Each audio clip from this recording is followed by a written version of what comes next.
واش بصح اللاعب كريستيانو رونالدو دخل الاسلام؟ والا ما كانش دخل الاسلام علاش داتو كاميرا وسط الماتش كيدعي الله؟ السلام عليكم. ان شاء الله للامام. الله الله الدور.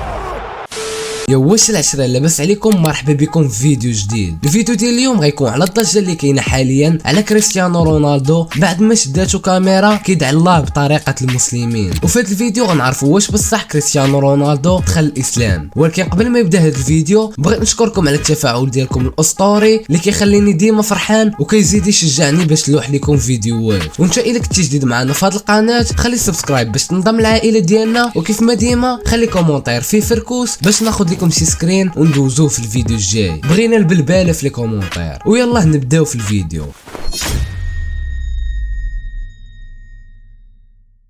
كريستيانو رونالدو ولا كيف ما كيسميوه الناس دون راه ماشي غير لاعب كرة القدم، راه ظاهرة في هذا الزمان. تزاد في 5 فبراير 1985 في ماديرا، واحد الجزيرة صغيرة في البرتغال، ولكن الحلم ديالو كان كبير بزاف وكبر من البحر اللي حدا دارهم. من صغره هو كيشوف راسو نجم وكان كيخدم على راسو كيسبح. ماشي غير موهبة ولكن العزيمة والاصرار اللي عنده هي اللي خلاتو يوصل للقمة. بدا مع سبورتينغ لشبونة ومن تما خداتو مانشستر يونايتد وهو باقي صغير، ولكن راه صدمهم. هدف من هنا هدف من لهيه حتى ولا نجم في العالم كامل. من بعد مشى لريال مدريد وتما فين غيولي وحش ديال بصح وكلشي كيعرفو. جاب معاهم بزاف ديال البطولات ودخل التاريخ بميداد ديال الذهب. ومن بعد مشى ليوفنتوس ومن تما رجع لمانشستر يونايتد وحاليا كيلعب مع النصر السعودي، والجمهور ديالو باقي يتابعو فين ما مشى. وما نساوش بلي كريستيانو كيتعتبر اول لاعب في التاريخ كيسجل 900 هدف في المسيره ديالو. واجي دابا نهضروا على الماتش اللي تلعب البارح ضد اسبانيا، الماتش اللي كيخلي الدم يغلي. البرتغال واسبانيا كاين بيناتهم واحد العداوه كرويه عريقه بحال الوداد والرجاء، جوج جيران ولكن ماشي جيران ديال عطي الخبز، هادو جيران ديال خلي الكره تدوي. المنتخبين بجوج عندهم غير البراهج، لاعبين يلاه طالعين في الجهد، ولكن وسطهم الاب ديالهم واللي هو كريستيانو رونالدو. عنده 40 سنه والناس اللي في العمر ديالو راه ولاو مدربين، ولكن هو داخل كلاعب. وبنادم كيقول راه غير داخل متقل عليهم، ولكن رونالدو صدمهم في دقيقة 61 بهدف وجاب التعادل.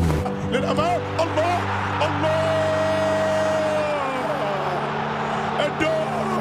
من بعد ما سال الماتش بالتعادل دازوا الاشواط وما داروا فيهم والو. شويه دازوا البينانتيات اللي فيهم كان كريستيانو شادو ستريس واخا ماشي هو اللي غيضرب الكره. الكاميرات بقاو مفيزين على الرياكسيون ديال رونالدو ولقاوه كيدعي بهذه الطريقه، وهاد اللقطه هي اللي دارت بوم في السوشيال ميديا والعالم كامل كيتسائل واش رونالدو دخل الاسلام. منين دار كريستيانو رونالدو ديك الحركه في الماتش ديال البرتغال ضد اسبانيا اللي بان فيها بحال كيدير دعاء ولا حركه دينيه، بزاف ديال الناس شدوا داك الفيديو وبداو يفسروه بطريقتهم. شي قال رونالدو اسلم وشي قال راه دار شهاده، وشي بدا كيدور مقاطع فيديو بعناوين بحال رونالدو يعلن اسلامه مباشره على ارضيه الملعب. ولكن خلينا نهضروا بعقلانيه وندقوا شويه. شنو كانت الحركه؟ فرونالدو ملي خرج من الماتش دار واحد الحركه اللي بان فيها بحال كيتامل، رافع يديه بشويه وكيدير بحال كيدعي، وفي الحقيقه داك الشكل قريب للحركات ديال الصلاه والدعاء في الاسلام. وهادشي خلى بزاف ديال الناس المسلمين يتاثروا ويقولوا راه اسلم الله اكبر. ولكن هاد الحركه تقدر تكون مجرد تامل او دعاء بالطريقه ديالو. عاده ديال بعض اللاعبين في العالم خصوصا من امريكا اللاتينيه واوروبا كيديروا حركات فيها تامل وشكر، ولكن ماشي بالضروره دينيه اسلاميه. واش كاين شي تصريح رسمي؟ لا، رونالدو عمره ما صرح لا في مقابله لا في وسائل الاعلام لا في صفحاته الرسميه في انستغرام ولا تويتر بشي حاجه كتقول انه دخل الاسلام. وحتى الصحف العالميه الكبار بحال ليكيب CNN ما هضروش على هذا الموضوع، وبحال هاد الاخبار ملي كتكون صحيحه كدوز من عندهم هما الاولين. علاش كرتبط دائما بالاسلام؟ رونالدو عنده علاقه طيبه مع بزاف ديال اللاعبين المسلمين، سبق وشافوه كيدافع على الفلسطينيين وما كيبغيش يتصور مع الخمر ولا الشركات ديالو يتخالطوا مع حاجات ضد مبادئ بعض الديانات. هادشي خلى الناس المسلمين كيتعاطفوا معاه وكيتمناو يدخل الاسلام، ولكن التعاطف ماشي دليل على انه دخل فعلا. الاسلام ماشي غير حركه ولا لحظه، دخول الاسلام كيطلب شهاده، نيه، ايمان وممارسه، ماشي غير حركه وسط ماتش هي اللي غتبدل الديانه ديال الواحد. وحتى الا بغى الواحد يدخل الاسلام كاينين طرق معروفه وغالبا كيتعلن على يد علماء او في مؤسسات دينيه وكيتم التوثيق ديال داك الشيء. والخلاصه ديال هاد الشيء الناس تسرعات في الحكم. الحركه اللي دار رونالدو في الماتش ما كتعنيش بالضروره انه دخل الاسلام، ما كاين لا تاكيد رسمي لا منه ولا من اي مصدر موثوق. واش ممكن يسلم؟ ممكن، ولكن الا دايرها راه غادي تكون بواحد الطريقه واضحه ورسميه. حتى داك الحب الكبير اللي عنده وسط العالم الاسلامي خصوصا بسبب الاخلاق ديالو وكرمو خلى بزاف ديال الناس كيتمناو يشوفوه مسلم، ولكن الواقع حاجه اخرى.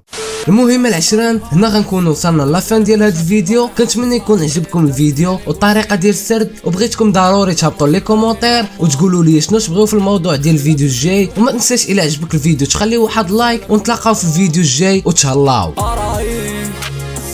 قال لي كانوا معنا فين، قال لي قالوا سلم فيني كلشي كتب ربينا فين.